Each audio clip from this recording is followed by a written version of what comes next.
Okay, so just gone 4 o'clock on the Monday. Um, just come off the phone with the chairman. He's been well. We've all been working quite hard to see what we can do about from a Kettering perspective, putting out a squad to play Brackley tomorrow in the FA Cup. Looked at the number of available players on the first team and whether we can fill those missing spots with some of the youth boys. And to be fair, it's just become apparent that it would be lambs to the slaughter, really. And I don't think it's worthy of the competition for us to do that. So we've taken the decision that we can't field a team tomorrow, and as such, we'll forfeit the game to Brackley. So disappointing, but it is what it is. As I say, there's no point in us putting out a squad and then getting pumped. We've got a proud history in the FA Cup. We don't want to come down as one of the biggest score lines. We know Brackley are a decent squad. They've been in the playoffs. They've been to Wembley. It would be a great experience for our young boys, but it's probably just a little bit too much too soon to put the majority of the team being from our youth setup. So that's it over for us. That's the FA Cup over for another year. Let's hope we can go a bit better next year, and we're not restricted by all this COVID stuff. So anyway, that's it.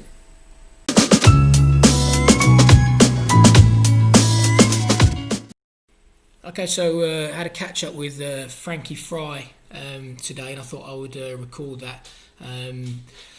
Frankie's a scout. Obviously, he's Barry's son. He's a scout for Peterborough, does some scout for Peterborough, but he also works with us and helps us with some of the development we're doing for some of the future Lions Insight 4 apps. So we're looking to bring out or improve some of our apps, and obviously he's got a wealth of knowledge on that type of stuff. So he's been helping us with some of the features and things like that. So I wouldn't say it was an interview, but I had a chat, got a couple of some of his points of view on what's been going on from a COVID perspective, what he thinks of the salary cap in the league, and what he thinks of the project, the big project.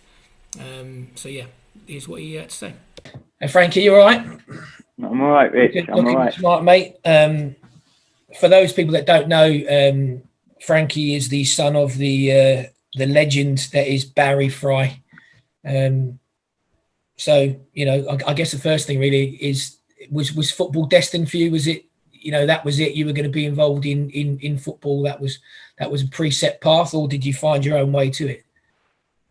Do you know what? In a sense, I always been surrounded by it. Obviously, there was never any pressure to go into it. I started just by playing grassroots. There was never any pressure to go beyond that, or it was just enjoyment for me. Kind of just, as I said, there was never any pressure, but it was almost organic, like in the circles I was in, and the insights, and then one path leads to another, and you get into it like that. Cool. So what was the first club you can remember your dad being involved in? Because I know you're a secret Bedford fan. Yeah. Bedford's my local team, obviously. I think my earliest memories are Barnet, but they're quite vague. Must have been I think he left there when I was 6. So my very earliest half memories, not so much the football, just little areas of it. I remember the secretary on the old typewriter, and I used to go off and have a little play on there. The football side started going when he was at Birmingham. I remember going to a lot of the games in the boxes, and then I started getting a sense of the atmosphere. I remember the trip to Wembley in '95. And then Peterborough, obviously, he's been at Peterborough since '96. And that's kind of been part of my life for the last 25 years. You got your Bug Eaters hat on. Obviously, we both know Jonathan. You had a stint out in the States. What took you out there initially? England not qualifying for the Euros in 2008. I got a lot of fans, mostly. I got a lot of friends, mostly Italian, being in Bedford, and I thought it's bad enough when it's a World Cup or European Championship and England get knocked out early and Italy do well. Thought I couldn't stay in Bedford if England's not even in it. You went to the States, came back. You've been scouting for Peterborough, right? That's what your day job is. how's that been affected by the whole COVID situation? Because you guys like us are unable to have fans in the ground. So what is that? How has that impacted you doing your day job? It's one of the first things to go. Obviously, rightly, the club needs to make cuts and be a little bit more resourceful in certain areas. And scouting is one of the elements where not quite a luxury, but not as important as other areas. So the scouting side, it's you get different arguments. Like obviously, you can watch all games on online apps at the moment now. You can get all the stats you need. There's still a belief that it doesn't replace being at an actual game, and I believe that. But in times like this, as I said, there's with the effects that COVID has had, like there's had to be cutbacks made all over, and scouting is one of them. And how do you think the obviously we've had COVID and we've had the salary cap come in at a time where I understand my personal view. I understand the reasoning behind the salary cap, but to bring it in overnight, where teams already have committed rosters and committed, players on contract that basically would you have to pay but can't play them. I mean, if you got a view on that, what's your view on the salary cap? I know your dad's got quite a view on it. To be honest, I think the dangerous thing with anything is making reactive decisions, and that's what I think this was. I don't think it was thought through. The idea is to, and the principle of it, I believe, is to stop clubs going with outside of their means, to stop, to prevent a situation like a Bury or Macclesfield. But then I don't think there's a one size fits all, and I think you can't just come in with no notice saying, okay, so League One, you've got 1.5 million cap. League Two, you've got, League One, you've got 2.5 million cap. Championship, it could be 18 million. And I don't know where these figures have come from. I think it was a very reactive, thing brought in, and I think it doesn't actually deal or address the issue, because the fact is clubs can still have 25 players on contract. The only difference is they can only select 22 for their matchday squad to get under that salary cap. If you look at other businesses, I believe if an owner has money or has assets that he wants to put into the club, he should be allowed to. If a club, the argument's been made when you look at the size of a club like Sunderland in League One, and then you look at a club like Accrington Stanley, I think it's unfair to put the two, restrict the two on the same budget. So I feel that that's something that I'm trying to see why they would enforce it, and I can see elements of it, but I just think the way it was done was poorly executed and very reactive, rather than actually taking in consideration how it will play out in the long term. Yeah, I agree with the cap and trying to have some sort of financial control, so there's no boom and bust. But like you, I think that it should be done on percentages. As you say, you got someone like Pompey, who I think they get 15,000 season ticket holders. Yeah. Sunderland, they probably must be up there with those types of numbers. Again, against the likes of Northampton, you probably get, I don't know, maybe 2,000, 3,000 season ticket holders.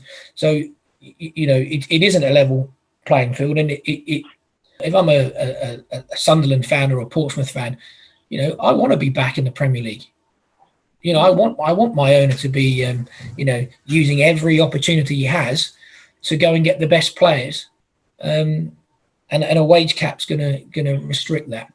I think the key is with football. I think a lot of the issues stem from the easy solution to try and get Sunderland into the Premier League is just buy players. So you've got a huge market there where it's only going up, transfer fees and wages. So I think that's why the cap's been brought in. I think there needs to be more policing on the structure and the money going into other areas of the club to protect it from just putting all its assets on the field, because that's the biggest thing with clubs when it doesn't work out. You know, do you think that football can govern itself, or do you think the government need to come in and you know, take control and start in effect dictating to the clubs what needs to happen? I think football should be able to govern itself. However, I also think that it's got to that stage now where this is almost like the tip of the iceberg, and it is in extreme times with the COVID and the pandemic going on. But I think it's been shown previously that when other things has happened, when you need that government, it's shown to be almost ineffective for what its purpose really is. Maybe controversial, but I think it definitely needs a restructure. I think it's needed a restructure for some time. With a pandemic, the chances that it can be forced through and come through, and the dangers of that is you get some clubs who are very vulnerable, who will just take anything to survive. You see little wars between the FA, the EFL, the EPL. There are three totally different enterprises now with their own agendas, which I can see, but I think it lacks transparency. If you're a chairman of a League Two club right now, you know, even with the salary cap, I'm pretty sure that you're wishing either you can get fans back, because streaming isn't cutting the mustard. You know, you just don't get that many people that want to stream your games, and I understand from the limited conversations I've had with people that you know, a large chunk of that revenue doesn't even make its way to the club. So you know, something needs to happen, otherwise we are going to be in dire straits at that level, and you know, all the way along that has a knock-on effect. So yeah, we'll see what happens with that one, mate. Yeah. No, it is, and that's a hard thing, because the money's going to help massively, but at the end of the day, what every club wants is just fans being allowed back in the game, and not things go back to normal per se, but so they can operate as normal as possible. Work will be a lot fairer, whereas at the moment it just seems like, to take the project Big Picture, that seems to have just come out where it was just several people sort of putting it together in their own interests, and this was being put together several years ago, like not even during the pandemic, and the fact that it was leaked and not released, I think that's a big issue as well, because people are rightly going to get their backs up about it. I think the problem with you know, Project Big Picture is that it's leverage. They're trying to leverage the fact that clubs are in this position for their own gain, and I think that's what rubs me up the wrong way about it. You know, it's kind of like, well, we'll help you, but this is what's gonna, you know, what we're gonna do. Which in a normal environment where clubs weren't, like you said before, where clubs weren't under pressure to just accept it because they need it, I wouldn't have a problem with it. But I just think the timing of what they're trying to do, that's what rubs me. I have no issue. Yeah.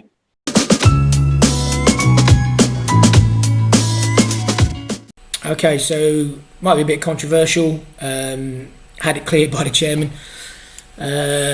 Something we haven't spoken about is our relationship with Burton Park Wanderers. Obviously, people are aware that we ground share. For years, there's been lots of crap going on, lots of stuff. You know, I don't have an issue with people saying things about me or making judgments about me or whatever. But in the last week, it started to be other people within inside the club, and you know, it's just not acceptable. Any other business, if people start abusing your employees or your work colleagues, you're not going to stand for it. So I think it's time that this crap stopped, really. You know, all this Burton Park save Kettering Town, just complete codswallop. You know, that's not how things are. We were at Corby. We wanted to move back in. We spoke to a number of UCL clubs about moving back. It wasn't a financial necessity for us to move. We came across Burton. At the time, Burton were going to be ejected from the UCL. They had eight poles stuck in the ground, not concreted in, had no safe certificate for them, had no electric running to them, had no lights on top of them. So they were going to get binned from the UCL because they couldn't meet the ground rating for lighting. And we wanted to ground share inside Kettering. So we met with Kenny, and we did a deal that we would pay for the obviously for us to play there. The ground grading had to be done. So as part of that exercise, they would meet their ground grading. So if anything, it was a marriage of convenience. We had a boardroom in the corner of the ground, and our fans used the clubhouse. We took I think it was 8 or 10% of net profit from the bar. So the majority of 90% of any profit stayed with inside Burton Park, and we had a good working relationship with Burton Park. We used our little clubhouse in the corner. As I say, fans used the ground. We paid for the pitch upgrades and things like that, and everything was cushy. Chairman changed. Position of Burton changed. I don't know how well documented it is or isn't, but there was a large outstanding electric bill for Burton. An amount of that bill got wiped off. But that still left them with quite tens of thousands of pounds worth of bill to pay. At that point, we did everything we could to help them out. We purchased things from the clubhouse. We did things to try and smooth that situation out. But ultimately, for whatever reason, I'm not going to go into what I think or where I think the mismanagement was or things, but I don't lay any blame to the chairman or the past chairman at that stage of Burton Park. They were put in a situation where they were being asked not to do something because there was an outcome going to occur, and that outcome didn't occur. It left the club with quite a large bill.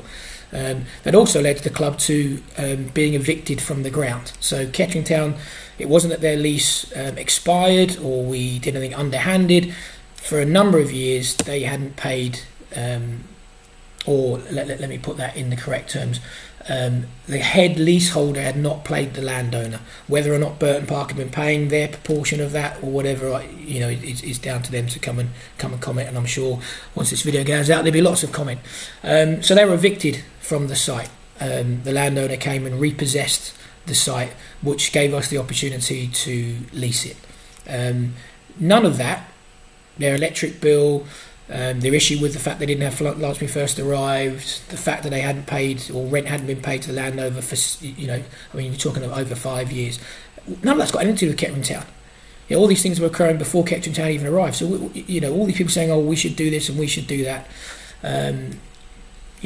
At that point, Kettering Town had done nothing detrimental or underhanded to end up being the leaseholder of Latimer Park. So we became the leaseholder of Latimer Park, and we did a ground share agreement with Burton Park Wanderers, and things pretty much reversed. So we moved our boardroom into the clubhouse, and they took over our old boardroom, which is the green cabins in the far corner. And there was no restrictions on Burton. They don't pay rent, and they still don't pay rent to use that facility, whether it's on a match day or whether you're doing signings. The only thing that Burton Park pay, and the only thing Burton Park have ever paid, and this changed. So when Stuart was chairman, we didn't charge Burton Park anything. They didn't pay to play. It was free for them to use the ground and the facilities, because we understood where they'd been and what had happened and the difficult decisions they'd had to make. Chairman's changed. There was an ousting, or that they voted to change chairman, as is their will as a committee-led club, and then all this crap started coming out. So the dynamic of our relationship with Burton Park changed, and it became much more a commercial, arm's length relationship. So they rent the pitch, they rent or they pay extra if they have floodlights. and that's no different to anybody else renting any other facility. But that's all they pay. They don't pay any, for the maintenance of the ground, the pitch, or anything else. And they had the cabin, their boardroom, the Burton boardroom, whatever you want to call it, for free, up until the point where, and they could use it any time. So they had full access to it whenever they wanted to, until the point where we'd applied to join a league which they were a member of, and the way the leagues work is all member clubs have to vote whether you want someone to come into the league or not. And a committee member who was sitting on that league voted against Kettering joining the league. So my typical view on things is, well, if you're not going to support me, I'm not going to support you, and we will go back to our arm's length relationship. So that's what happened. They are on a use the facility, pay the facility, that's it. But they don't pay to use the what they call the Burton boardroom during match days. They only pay for changing room floodlights and pitch hire. They don't use the clubhouse. They took a decision a few years back now to boycott the Kettering Town clubhouse, and wherever possible get anybody else to boycott it. And that's entirely down to them. But at no time have Kettering Town done anything underhanded. We didn't steal the ground from them. We've not laughed in people's faces when they were, when they were kicked out. Sorry, that's the wrong word. When they were had to abandon the game because of COVID. So all the things that are running around now that I'm seeing on social media, and people getting slagged off about Kettering did this, Kettering did that, and this guy did that. It's just complete smoke and mirrors. What disappoints me is there's people at Burton Park who could quash these rumours quite easily, but they seem happy just to allow them to rumble on. So I've had enough. I don't think it's difficult to understand that the relationship isn't great. But an arm's length relationship is an arm's length relationship. They hire the facility, they use the facility, end of. All the other conjecture and misdirection that they want to put out there is it's just, pardon my French, but it's bollocks. And I've just had enough of it. When it starts affecting other people, it's unacceptable.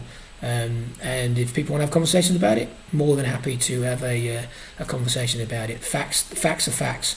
All you need to do is research, and you'll find out what the true status was. So I'm not saying we saved Burton Park, but Burton Park definitely didn't save Kettering Town. It was a marriage of convenience. Us arriving at Latimer Park, things were good. Things changed for Burton Park. Nothing to do with us. No one sold Burton Park out down the river. No one, closed things down or shut things down just to allow Kettering Town to take things over.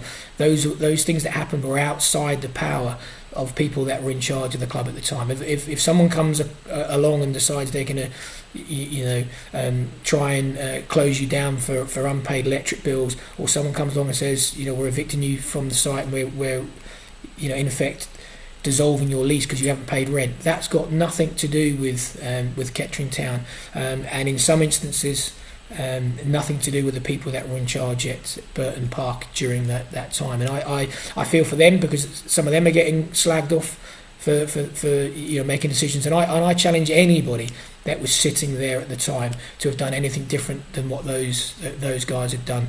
They're good people. I'm not saying that people that are running Burton Park now are not good people. We just don't see eye to eye. That's just the way of the world, right? Not everyone likes everybody. But to lay everything on to lay the blame of all their woes with us, I disagree. I mean, they get, every time we get promoted and we upgrade the ground and the facilities, it costs them nothing. I'm sure a lot of UCL clubs currently who are trying to stay afloat, with their own maintenance of their grounds, their buildings, meeting ground grading requirements, keeping lux levels, getting light checks, all these additional expenses that the majority of UCL clubs, they, to be fair, Burton don't have those. They're a turnkey solution. They just turn up and play, and they pay for the facility as and when they use it. As I said, they may want to do other things. That's entirely down to them and how they want to move forward a relationship. But Yeah, so I did pass it with the chairman. I did tell him this was going to come out because he tends to want things to to stay in the dark, in the shadows. But I think the stuff that's gone on this week, it's about time we had a bit of a say, and that's my view.